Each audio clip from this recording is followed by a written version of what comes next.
Bonsoir à toutes et à tous, bienvenue dans cette édition d'information dont voici le sommaire.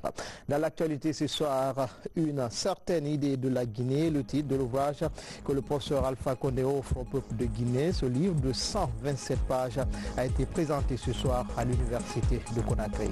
Nous irons à l'ABA avec les échos de la journée porte ouverte sur les chimpanzés en voie de disparition. La vie et le comportement de ces primates ont été passés au crible par la Fondation pour les chimpanzés sauvages. Enfin, une mission du CDC Atlanta vient de séjourner à Conakry. Elle était venue s'enquérir du fonctionnement des services ayant bénéficié de son financement pendant et après la maladie à virus Ebola. Voilà pour le titre. Encore une fois, bonsoir à toutes et à tous. Bienvenue dans cette édition d'information. Tout d'abord, ce décret de 2019-213 PRG-SGG portant nomination des hauts cadres au ministère du budget. Le président de la République, vu la Constitution décrète, article 1er, les cadres dont le nom suivant sont nommés dans les fonctions ci-après. Secrétaire général, M. Mamadou Bassila, fiscaliste, précédemment conseiller fiscal au ministère du budget. Conseiller fiscal, M. Joseph Kovana Kourouma, fiscaliste. Conseiller chargé de la réforme des finances publiques et des relations avec les partenaires techniques et financiers. M. Mamadou Malal Baldé, administrateur civil. Conseiller chargé de la qualité des dépenses, M. Ibrahim Assouri Damantan Kamara, juriste. Directeur général du Bureau de stratégie et de développement, M. Gandobari, juriste. Directeur général adjoint du Bureau de stratégie et de développement, M. Alpha Ali Kaba, économiste. Conseiller juridique. Conseillère juridique, Madame Mahawa Touré, juriste. Directeur national adjoint des impôts, M. Lansine Kakoro, fiscaliste à la Direction nationale des impôts. Attaché de cabinet, M. Ali Kiam, administrateur civil, article 2. Le présent décret qui abroge toute disposition antérieure contraire sera enregistré et publié au journal officiel de la République. Conakry, le 25 juillet 2019, professeur Alpha Condé. À présent, ces messages départ à Conakry à son honorable M. Mohamed et Nasser, président par intérim de la République tunisienne. Tunis. Honorable président, c'est avec une vive émotion, une profonde consternation que le peuple, le gouvernement guinéen et moi-même avons appris la triste nouvelle du décès de son Excellence M. Béjid Kaïd Essebsi, président de la République tunisienne. Décès survenu ce jour 25 juillet 2019 à l'âge de 92 ans. Avec sa disparition, le peuple tunisien perd un éminent homme d'État, grand bâtisseur et un vétéran de la politique tunisienne qui a su incarner les valeurs d'indépendance, de liberté et de progrès. En cette douloureuse circonstance, le peuple de Guinée et son gouvernement se joignent à moi pour adresser nos condoléances les plus émues au peuple frère et ami de la République tunisienne.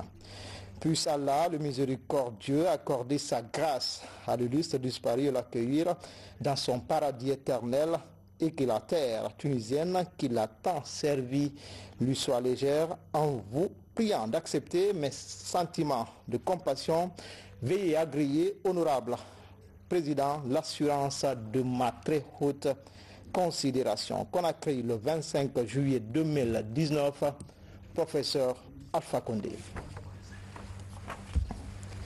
Message départ, Conakry, à son Excellence M.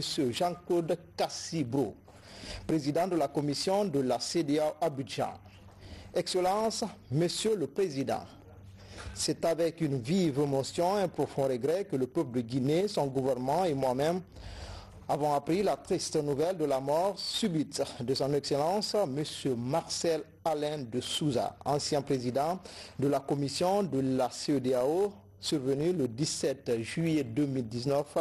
En cette douloureuse circonstance, le peuple de Guinée et son gouvernement se joignent à moi pour adresser nos sincères condoléances à l'ensemble du personnel de notre institution commune et à la famille éplorée.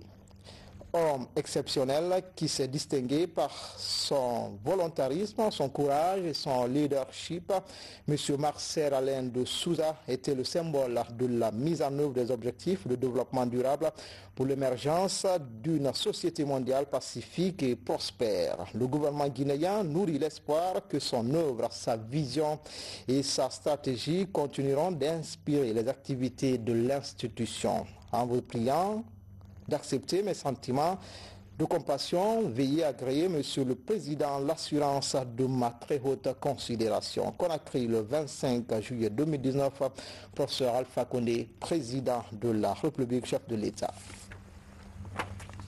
Conakry, à son Excellence, Monsieur Georges Weah, Président de la République du Libéria, Monrovia.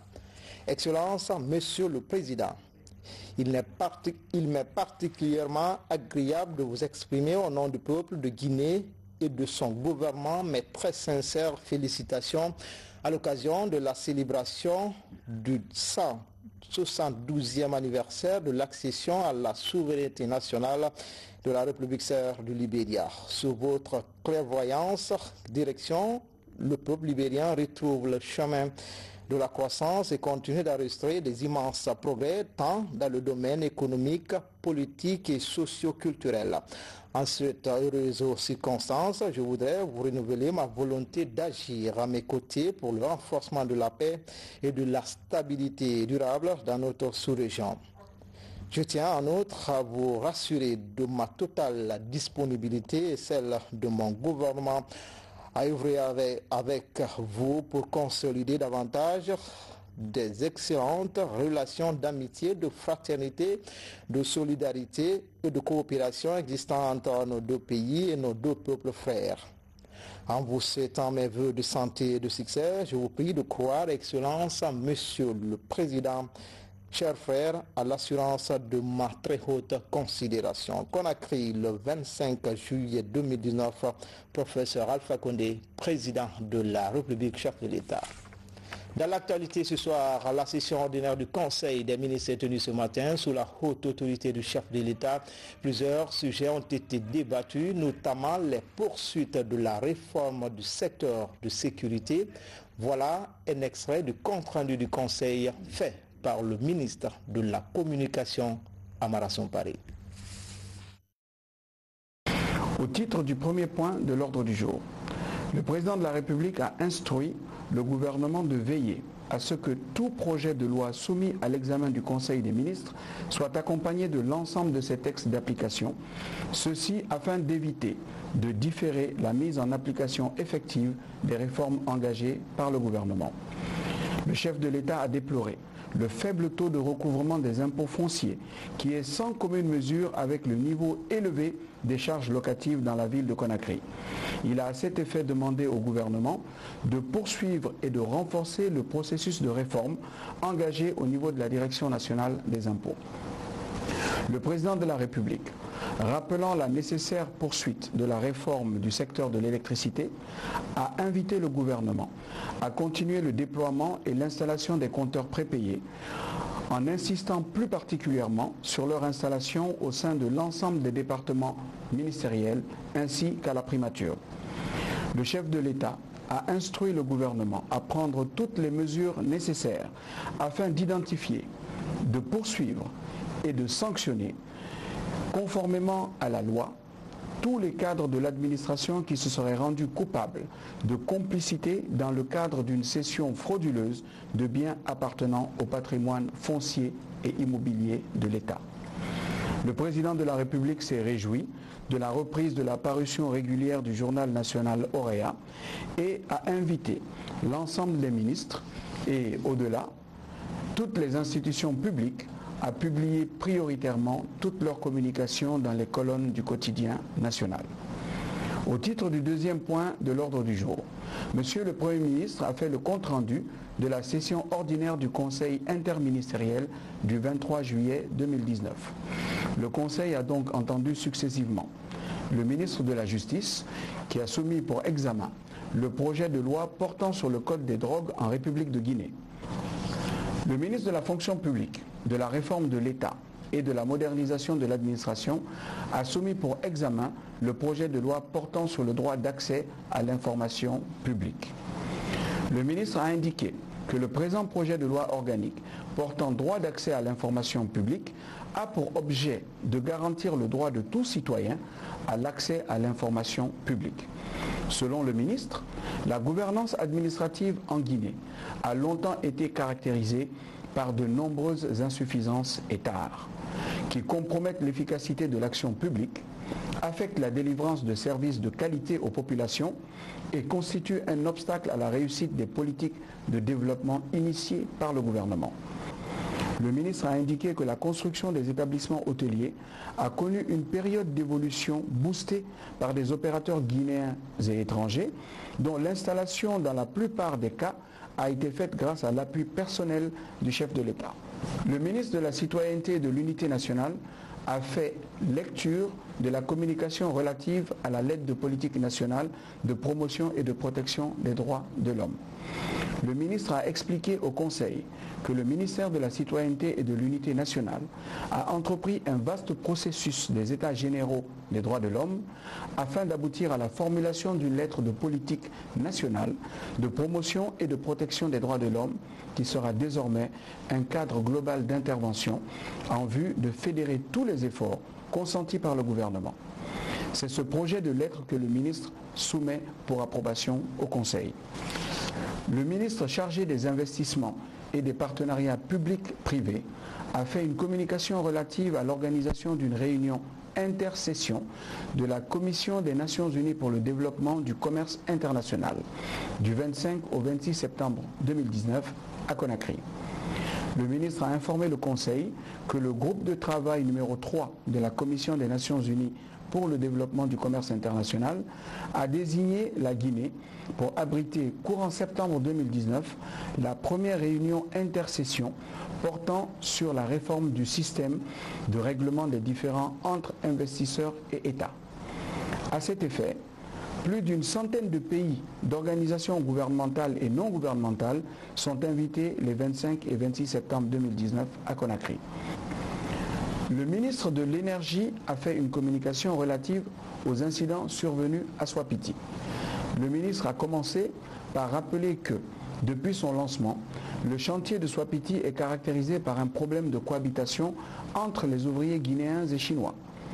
Le ministre souligne que cette situation fait l'objet de séances d'arbitrage et de réconciliation menées par le projet entre les deux parties. Le Conseil a déploré le manque de mobilité des unités de sécurité et a invité les ministres en charge de la défense et de la sécurité à prendre les mesures idoines afin de prévenir et de gérer ces types de situations. Avant de lever la séance, le président de la République a donné de larges informations sur la situation nationale, africaine et internationale. Le Conseil des ministres a ajouté que les différents projets de loi amendés ont été adoptés par l'ensemble du Conseil des ministres. Si vous êtes un lecteur potentiel, je vous invite à présent d'acheter un livre que le professeur Alpha Condé vient d'offrir au peuple de Guinée, une certaine idée de la Guinée, et le titre de l'ouvrage dans lequel vous allez découvrir par ses entretiens avec le journaliste François Soudan de Jeune Afrique toutes les facettes du politique et de l'homme d'État qu'il est. Ce livre de 127 pages a été présenté aujourd'hui à l'université Gamal Abdel Nasser de Conakry. Abdul Karim Kamal. Quand l'homme affirme se souvenir de rien, c'est qu'il n'a aucune idée de ce qui s'est passé à ce moment-là. Mais Alpha Condé, lui, a bel et bien une idée de sa Guinée natale. Il le traduit dans cet ouvrage construit autour de cette idée. Le président écrivain, dans un entretien avec le journaliste François Soudan, retrace sa vie. De la décolonisation au pouvoir de Sékou Touré jusqu'à son avènement à la tête de la Guinée, en passant par le pluralisme, le parcours de l'homme se confond avec l'histoire contemporaine de son pays. Une saga dont le commencement est qualifié par l'auteur d'année ardente. Les années ardentes, c'est les années d'espoir, les années de l'enfance et de la jeunesse, les années qui se situent grosso modo entre 1945 et le début des années 60, où la Guinée s'éveillait à l'envie d'indépendance, à l'envie de liberté, avec aussi le panafricanisme naissant, des grands exemples comme Thévo Géré, qui étaient tous résidents à Toulouse, qui ont été des mentors aux professeurs. C'est les années où l'homme, je crois, a commencé peu à peu à construire sa personnalité et à affirmer ses convictions. L'autre pan du livre est l'idée d'une franchise sans faille qui caractérise Alpha Condé au cours de ses années de combat politique. Ces années sont pour lui des années vécues sur des braises. Non, vous savez, dans un combat politique, et surtout dans le contexte où il a mené à l'époque où l'opposition était encore très difficile dans nos pays, parce qu'on était à une phase de démocratie naissante, comme aujourd'hui d'ailleurs.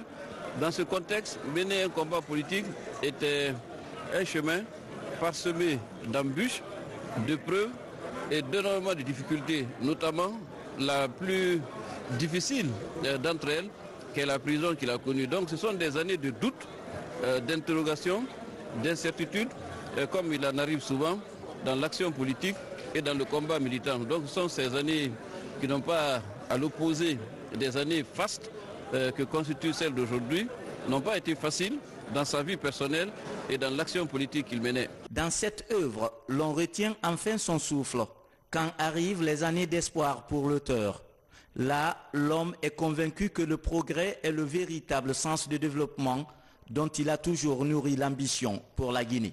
Les années d'espoir, c'est de voir enfin ce combat aboutir à son accession à la magistrature suprême.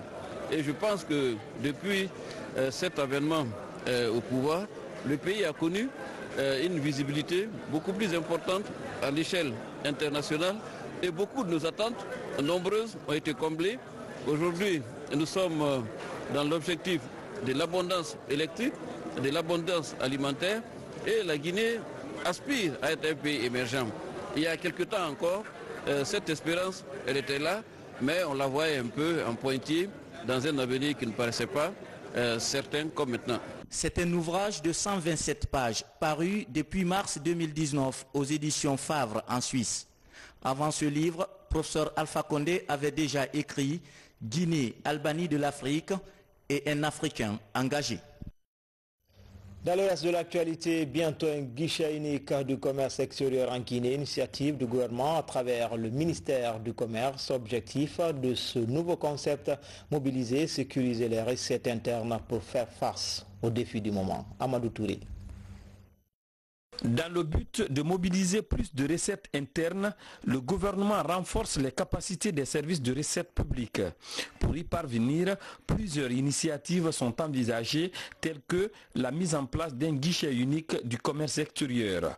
Pour expliquer aux acteurs concernés les avantages de l'initiative, une rencontre d'exposition est organisée par le département du commerce en rapport avec la direction générale de la demande descriptive d'importation et d'exportation DDE. Le guichet unique du commerce extérieur est un dispositif, une plateforme unique de facilitation, de simplification des opérations du commerce. Et cet outil a été voulu par les autorités du gouvernement pour faciliter une meilleure intégration du commerce au niveau national, mais au niveau régional aussi et au niveau international. L'ambition des initiateurs est d'accroître les recettes internes à un moment où la mobilisation de l'aide extérieure devient de plus en plus contraignante. D'autres pays l'ont fait il y a 5 à 10 ans. Donc la Guinée est un peu en retard, mais comme on le dit, mieux vaut tard que jamais. Et nous voulons que Web Fontaine, le plus tôt que possible, puisse matérialiser ce projet dans l'intérêt du service du ministère du Commerce et de toute la Guinée. Web Fontaine, c'est l'entreprise qui a été retenue pour mettre en place un système électronique, informatique, et pour que les enregistrements se fassent en ligne. Par rapport à la demande d'expertise d'importation et d'exportation. Donc c'est ce que nous venons de voir. Mais l'intérêt de tout ça, c'est de sécuriser les recettes de l'État. Comme vous le savez, le gouvernement guinéen a un souci majeur aujourd'hui, c'est de renflouer les caisses de l'État, puisque on ne peut pas compter tout simplement sur nos recettes minières. Ces initiatives de modernisation de l'administration publique ont apporté une valeur ajoutée au climat des affaires, ce qui a valu une nette amélioration du classement de la Guinée dans le Doing Business 2019. Toujours au ministère du Commerce, un nouvel outil d'évaluation des performances est en expérimentation. Il s'agit de la gare ou la gestion axée sur les résultats. Pour cette première opération, ce sont les cadres de l'agence guinéenne de promotion des exportations qui sont concernés. Elle a duré 3 jours. Le point avec Aboubakar Junior Kamara, Ousmane Kobelikita. Depuis un certain moment, des réformes sont engagées au sein du ministère du Commerce. Parmi elles figure en bonne place la gestion axée sur les résultats. Une dynamique que le Centre de commerce international est résolument engagé à accompagner. Cette première étape, c'est l'agence guinéenne de promotion des exportations qui a exprimé le besoin. Aujourd'hui, l'ITC concrétise une fois de plus son engagement à nos côtés en accompagnant l'AGIPEX et ses institutions partenaires dans la mise en place effective d'un système d'évaluation de la performance des services d'appui à l'exportation. La formation sous la gare fournira ainsi les outils nécessaires qui permettront aux cadres gestionnaires de l'AGIPEX et ceux de ses partenaires institutionnels de définir des indicateurs de performance crédibles et de développer un système interne cohérent de collecte et traitement des données permettant de mieux produire les résultats atteints. Définir des indicateurs de performance crédibles, développer un système interne de collecte et de traitement permettant d'atteindre des résultats, mais aussi communiquer et prendre des décisions pour innover sont entre autres défis qui comptent relever le Centre du commerce international. L'ITC a pris l'initiative d'accompagner l'AGIPEX dans sa dynamique de transformation pour mettre à sa disposition les outils nécessaires devant lui permettre de se doter d'un système approprié et pérenne de suivi et d'évaluation des résultats de ses interventions. Ce programme de renforcement des capacités des institutions d'appui au commerce et à l'investissement se veut être un instrument au service des structures d'appui à l'exportation. Une manière de booster les filières porteuses de croissance et améliorer la balance commerciale de la Guinée sur le marché mondial. La coopérative Dompilo de Silati, sous-préfecture de Kondiadou, dans la préfecture de Kissidougou, s'investit davantage dans l'agriculture pour combattre la pauvreté. Après avoir réalisé une plantation de palmiers à huile, cette association compte encore évoluer dans la culture du cacao. Samaratono. Dans le village de Silati, sous-préfecture de Kondiadou, préfecture de Kissidougou, les appels pour le retour à la terre du président de la République, le professeur Alpha Condé, tombent dans de bonnes oreilles. Cette plantation de palmiers à huile est l'œuvre de la coopérative Dompilo de Silati. L'association est mise en place par un fils du terroir. Son ambition, combattre la pauvreté à travers l'agriculture. Le professeur Alpha Condé, qui aujourd'hui gouverne la Guinée, nous apprend qu'il faut revenir vers vous pour vous rendre la monnaie. Alors les villageois m'ont compris, nous avons formé cette sorte de coopérative Dompilo et voilà l'activité que nous avons déjà faite, entreprise, pour laquelle je tends la main fraternelle aux opérateurs économiques de bonne volonté pour nous accorder une assistance. En plus de cette palmeraie, une pépinière de cacaoyers de plus de 1000 plants est en préparation aussi par la coopérative de Dompilo pour atteindre son objectif de développement. Nous sommes là dans une pépinière de cacaoyers juste pour prouver au professeur Alpha Condé que les leçons qu'il nous dispense au long des temps et par des actes, en nous comparant bien sûr au passé lointain et en prévision d'un avenir lointain, voilà encore une pépinière de 1350 pieds que je compte mettre à pied dans mon village. Pour améliorer ses conditions de vie, la communauté de Silati avait déjà réalisé une maison d'accouchement il y a de cela plus de 10 ans avant de bénéficier d'un forage de la part du gouvernement. Des groupements féminins évoluant dans la transformation agroalimentaire vont prochainement bénéficier d'appui de la part du gouvernement à travers le ministère de l'Action sociale. En toile de fond, lutter contre la pauvreté des femmes à Conakry. Les résultats des activités préliminaires ont été présentés aux acteurs impliqués dans la promotion des femmes. Mohamed de Camara. Ce programme du gouvernement cible les femmes évoluant dans la transformation agroalimentaire. Dans sa phase pilote, 17 groupements féminins et 6 centres d'autonomisation des femmes ont été présélectionnés en vue de choisir les mieux structurés. Cette dynamique couvre l'ensemble des femmes du pays. Pour partager les résultats des premières activités, le ministère de l'Action sociale initie cette rencontre de restitution pour mieux appréhender le contenu du programme. Nous avons pu identifier 6 coopératives que nous allons accompagner pendant 3 mois. Après, nous allons mettre à l'échelle les résultats obtenus et nous allons pouvoir mettre en évidence tout ce qui est produit de type agroalimentaire dans la chaîne de valeur de la commercialisation et la distribution au niveau national et au niveau régional et international. L'ambition des autorités à travers ce programme, appuyé par le PNUD, est de lutter contre la féminisation de la pauvreté. Sa mise en œuvre constitue une priorité du ministère de l'Action sociale. Nous savons tous que dans le domaine de la promotion et du développement durable, le rôle des femmes en termes de contribution à la production, à la commercialisation et aussi à la transformation des produits, toutes ces étapes-là nécessitent un accompagnement.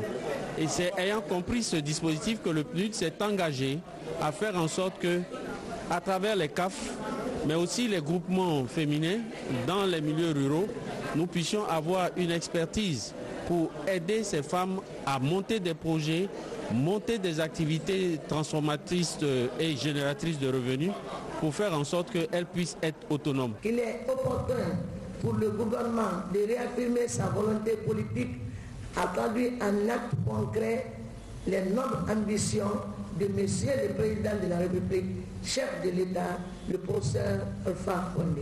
Ce programme qui est l'une des matérialisations de la politique du gouvernement à lutter efficacement contre la féminisation de la pauvreté et la promotion de l'entrepreneuriat féminin et de l'autonomisation des femmes. Ce programme qui touche les préfectures de Boké, Kindia et Kankan s'inscrit dans la politique du gouvernement qui place les femmes au centre de sa stratégie de développement durable. Depuis ce mardi, la BAD a ouvert son bureau pays en Guinée. C'est le signe évident de l'intensification du niveau de coopération entre ce groupe et notre pays. Depuis 40 ans, cette institution de financement intervient dans plusieurs secteurs. Ces dernières années, les investissements sont devenus extrêmement importants dans l'énergie et l'agriculture. En ce moment, la BAD est le principal bailleur de fonds du PNDS. Retour sur un partenariat exemplaire depuis 2011 avec Maïmouna Bella Diallo. Depuis 2011, les projets financés par la BAD se sont accrus dans le pays. Les investissements sont passés de 180 millions de dollars à 562 millions ces 5 dernières années.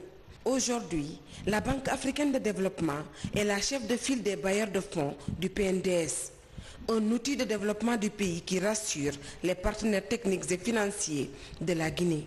Je pense qu'au niveau de la gestion macroéconomique, le pays se pose très bien. Il y a beaucoup d'efforts qui ont été annoncés sur la diversification de l'économie. Et comme vous le savez, la Banque africaine de développement soutient et accompagne le pays de la mise en œuvre de la plan national de développement économique et social, qui est quelque chose de très important.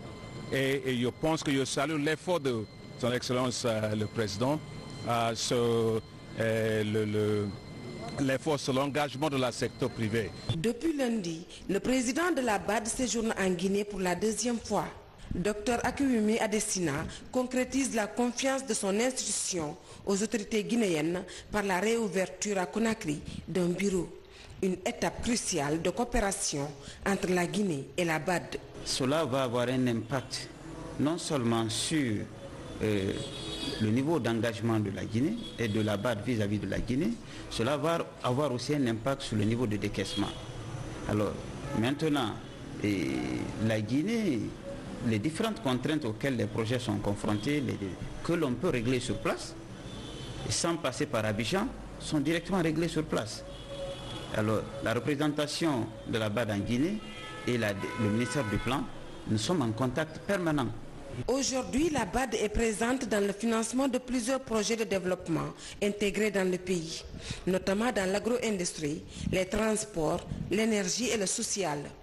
L'institution bancaire africaine projette également d'appuyer la Guinée dans d'autres projets comme le projet de construction du barrage hydroélectrique sous-régional de Fomi en Haute-Guinée. La Guinée et le Maroc entretiennent des relations de conscience exemplaires, une coopération vieille et solide que le roi Mohamed VI et le professeur Alpha Condé se sont engagés à consolider. Le patron de la diplomatie guinéenne en séjournant à Rabat sur invitation de son homologue. L'objectif pour les deux diplomates est d'harmoniser les mécanismes de suivi des accords, mais aussi adopter des positions consensuelles sur des sujets de préoccupation continentale. C'est un récit de Valérie Talimanet. Le Maroc et la Guinée veulent doper leurs relations. Ici à Rabat, plusieurs accords et conventions liant les deux pays sont passés en revue. Bonne nouvelle, dans le domaine de la formation académique et professionnelle par exemple, l'offre de bourse passe de 100 à 150 étudiants guinéens par an. Des dizaines de stagiaires guinéens vont rejoindre progressivement l'Académie marocaine des études diplomatiques. L'enjeu est aujourd'hui bien établi. Je pense que notre relation est riche dans son cadre juridique, comme dans beaucoup d'accords. Elle est riche également dans ses mécanismes. Il nous appartient maintenant d'optimiser ces mécanismes. La concertation politique et diplomatique devrait être plus régulière, plus décentralisée, et touchant de différentes questions. Le Maroc et la Guinée sont des partenaires très proches qui doivent coordonner leur position sur toutes les questions continentales, régionales ou internationales. Sur le plan continental, la question de l'initiative marocaine d'autonomie est abordée par les deux diplomates. La Guinée reste constante sur sa position.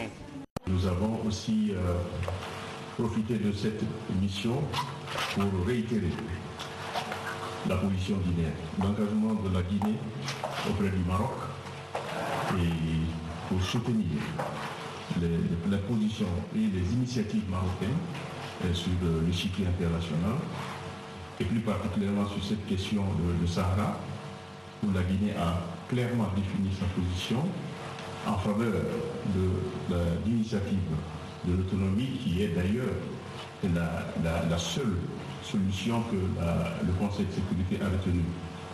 Donc nous allons continuer à travailler sur cette question, que ce soit aux Nations Unies ou à l'Union africaine. Le retour du Maroc au sein de l'Union africaine sous la présidence du professeur Alpha Condé a largement été abordé ici à Rabat.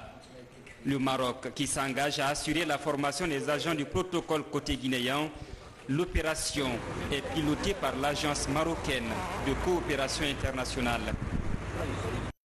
A noter que le ministre des Affaires étrangères et des Guinéens de l'étranger a rencontré aussi le président de la Chambre des représentants, le ministre de l'Énergie, des Mines et du Développement durable. L'idée de trouver les meilleures approches pour permettre à la diplomatie guinéenne de gagner le pari de l'émergence. Dans l'actualité également, le chef de gouvernement à la rencontre des responsables du programme Wouri, une nouvelle plateforme d'identification de la population. Les acteurs sont venus expliquer à Dr Kassouri Fofana l'importance de la mise en place d'une nouvelle base de données fiable et sécurisée. Ce programme bénéficie du financement de la Banque mondiale à hauteur de 50 millions de dollars. Compte rendu d'audience, Ousmane Bangoura, Ousmane Souma, Ousmane Kobilekita.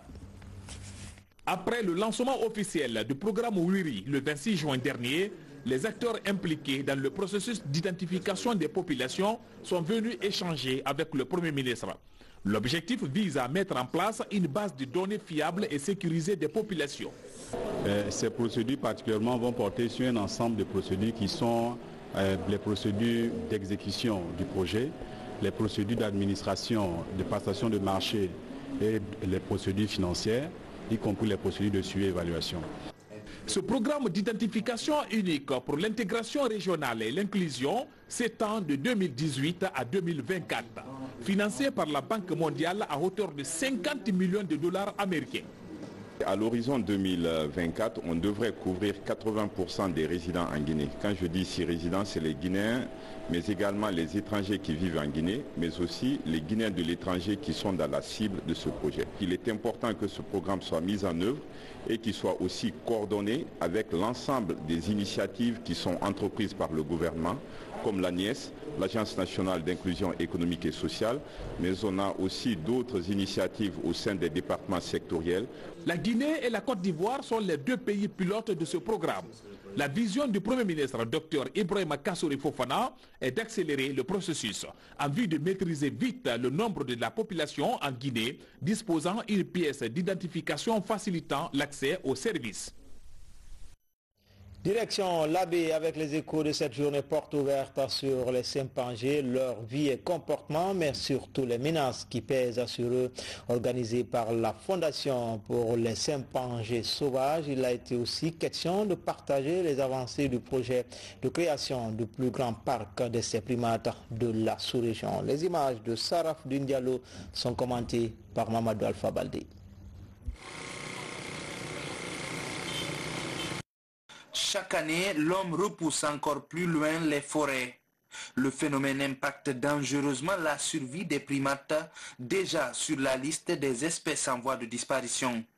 Avec la destruction de leur habitat naturel, ces chimpanzés s'exposent à de nombreux risques, dont le braconnage. Je viens de découvrir WCF, ça c'est un. Deuxièmement, j'ai compris vraiment quelle est leur zone d'action, quelles sont les zones qu'ils couvrent. Troisièmement, comment ils fonctionnent. C'est très intéressant comment ils fonctionnent. Et puis, j'ai compris que franchement, il y a des pôles, ou autrement dit, il y a des responsabilités bien réparties pour vraiment couvrir et protéger très bien les chimpanzés. Commémorer la journée des chimpanzés, c'est vraiment une joie pour moi et pour toute la fondation d'ailleurs. Donc c'est vraiment une grande journée. À l'occasion de la journée internationale qui leur est dédiée, la Fondation pour les chimpanzés sauvages, la WCF, organise une journée porte ouverte à l'Abbé. Des débats ponctués de questions-réponses sont organisés entre spécialistes et populations. Le but est d'amener les citoyens à mieux comprendre les chimpanzés et renforcer la sympathie envers eux. À travers le monde, il y a cette espèce de chimpanzé que beaucoup de nous aujourd'hui connaissent, mais de nom, mais pas de vue, mais qu'elle existe et qu'elle a un statut de protection au niveau mondial. Et elle est commémorée et célébrée un peu partout dans le monde, mais c'est une journée qui intéresse beaucoup plus des pays comme la Guinée, qui dispose aujourd'hui d'une très grande population et qui fait partie même des pays qui disposent le plus grand nombre de chimpanzés à travers le monde. Avec plus de 5000 primates sur son sol, la Guinée abrite la plus importante population de chimpanzés en Afrique de l'Ouest. Aujourd'hui, des efforts sont fournis par le gouvernement et la WCF pour créer et viabiliser le parc du Moembafing, qui sera le plus grand parc de chimpanzés en Afrique occidentale. Le processus UTIE se poursuit dans notre pays. Lancé en 2005, l'UTIE œuvre pour que les richesses minières profitent pleinement aux communautés locales. Des consultations viennent de démarrer sur le terrain pour tenter d'évaluer l'impact de l'initiative pour la transparence dans les industries extractives. Quels sont les premiers enseignements à tirer? Les explications avec Mamadou Alpha Baldé. C'est l'une des plus grandes fiertés du secteur minier guinéen, sa conformité aux normes ITIE. Démarré en 2005, le pays n'a pu atteindre un niveau de transparence satisfaisant qu'en 2014. Aujourd'hui, ce statut permet au pays de présenter son secteur extractif comme l'un des plus transparents au monde. Chaque année, les flux financiers entre l'État, les sociétés et les communautés sont communiqués au public. Près de 15 ans après, le gouvernement et son partenaire de la GIZ engagent un consultant international pour évaluer le processus et mesurer son impact. En fait, si je regarde, disons 15 ans en arrière, il y avait beaucoup qui était fait, ça c'est sûr, il y avait beaucoup de progrès, même si la Guinée avait pas mal de problèmes pendant les derniers 5-6 ans. Mais je crois que le fait que la Guinée fait toujours partie du processus, ça c'est quelque chose vraiment qui est une réussite. Ça c'est une réussite. Et en même temps, il y a pas mal de choses à faire. Le processus en général s'était créé il y a à peu près 20 ans pour voir comment un pays peut utiliser ces ressources naturelles pour le bénéfice du pays, de la population. L'enquête est à sa première phase. Ces conclusions permettront au comité de pilotage d'améliorer la transparence dans l'intérêt de tous. Déjà un sondage d'opinion, il ressort qu'il y a effectivement beaucoup de progrès et qu'il y a une faiblesse au niveau de la communication, qu'il y a encore des défis à relever, surtout dans la perspective de la nouvelle norme 2019. Il nous recommande d'être très attentifs et de valoriser les acquis et surtout de ne pas avoir peur de présenter nos résultats. La transparence ne peut que profiter à l'amélioration de la gouvernance, d'abord par rapport à ceux qui gèrent, qui vont en avoir les dividendes et surtout pour la population. Récemment, la Guinée a participé à une rencontre internationale des pays membres de l'ITIE. La délégation du Conakry est largement revenue sur les avancées du pays et les succès enregistrés ces dernières années. Enfin, la mission de CDC Atlanta vient de séjourner à Conakry. Elle était venue s'enquérir du fonctionnement des services ayant bénéficié du financement de son institution pendant et après la maladie à virus Ebola en Guinée, les acquis de ces financements et les perspectives de la coopération entre CDC et la Guinée ont été aussi abordés avec les acteurs du système sanitaire. Explication Hadia Toubari. C'est une mission de la direction du Centre de contrôle et de prévention des maladies d'Atlanta. À sa tête, les directrices de la santé de CDC et des membres de la fondation. Avec les autorités sanitaires, la mission échange sur les acquis des nombreux financements de CDC en Guinée depuis le début de l'épidémie de la maladie à virus Ebola jusqu'à nos jours. La fondation CDC avait offert beaucoup de fonds, beaucoup d'aides pendant Ebola pour par exemple rénover l'immeuble PITA, rénover des centres d'opération d'urgence dans les communes. Donc on voulait voir qu'est-ce qui reste de ces efforts qui durent depuis plusieurs années. Est-ce que les choses se sont améliorées? Et on est vraiment impressionné par les changements qui se sont produits avec la surveillance. L'Agence nationale de sécurité sanitaire, l'Institut national de santé publique et la direction communale de la santé de Ratoma sont les principaux services bénéficiaires directs de l'appui financier de CDC Atlanta. Dans ces différentes directions, les résultats obtenus grâce au fonctionnement des centres d'opération d'urgence, la mise à disposition de la logistique moderne pour le laboratoire, ainsi que la formation des agents de santé sont présentés à la mission. Actuellement, l'outil DHIF2 qui a été vulgarisé dans le pays est l'un des outils les plus performants qui nous permettent d'avoir les informations du district en temps réel, qui nous permet de prendre les décisions quand cela s'impose. Ça, c'est extrêmement important et c'est ce que nous leur avons dit. Et nous avons aussi demandé de poursuivre l'appui parce qu'il y a quand même des défis que nous devons relever. Tout ceci témoigne une fois de plus l'attachement du peuple américain à la mise en œuvre de la stratégie de santé mondiale à travers Global Health Security Agency. Avec l'apport de CDC Atlanta dans la relance du système de santé post-Ebola, la pérennisation des interventions est l'une des priorités du ministère de la Santé. De quoi favoriser de nouveaux financements pour poursuivre le processus de formation en épidémiologie de terrain. C'était tout pour cette édition d'information. Grand a été le plaisir pour moi de vous servir pendant ces 4 jours d'affilée. À bientôt, Inch'Allah.